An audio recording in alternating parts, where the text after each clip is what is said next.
guys, welcome back to Electrical Car Repair Live. Thank you guys for watching and subscribing to the channel. If you guys have a BMW 1 Series or 2 Series guys with a 4-cylinder gasoline engine guys, this is a 2.0 engine known as N20 B20 engine guys, or N26 engine. We'll show you guys how to hold the flywheel if you need to remove and replace timing chain guys. And if you have one of those cars, you definitely guys need to check the timing chain video guys, because we'll explain there is a weak spot on those engines, and if you don't address that, you may end up spending $5,000 to $10,000 to fix your vehicle if the timing chain fails.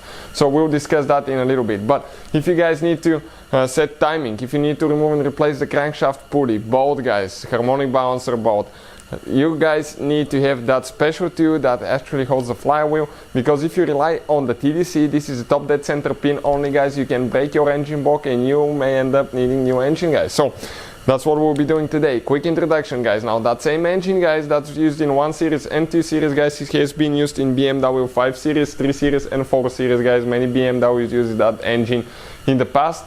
We worked on 2 Series guys with that engine, and we did a timing chain replacement. We were a little bit busy, we didn't make the video, but now we'll demonstrate on that 5 Series guys, which uses the same engine, how to actually hold the flywheel. So stay with us guys.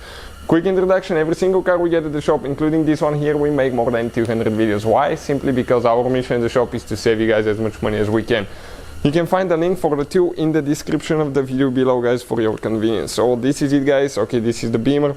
As I said, the same engine has been used in 1 Series, 2 Series, 3, 4, 5. Quite a few BMWs use that twin turbo 4-cylinder engine guys, and this is this is our tool that we need right there.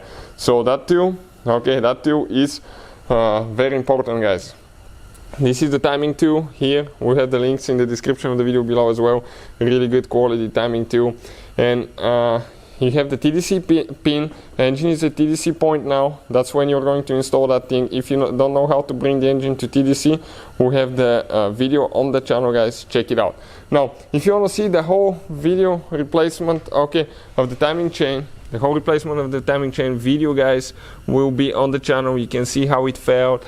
Tensioner failed, and as a result it broke the plastic timing chain guide. The whole video guys, from start to finish, very long and detailed video, will be on our channel, Auto Repair guys. Just search on our page guys and you will be able to find it, how to remove and replace timing chain on that. Car has only 87,000 miles and it failed guys. So now we're going to go from underneath the car, so I can show you guys what we'll be doing here.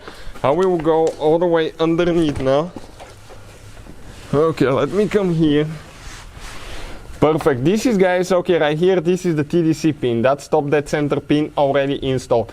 On the bottom side of the transmission you have that cover that we need to remove guys. This is a plastic cover that we need to just pull out, just like that guys.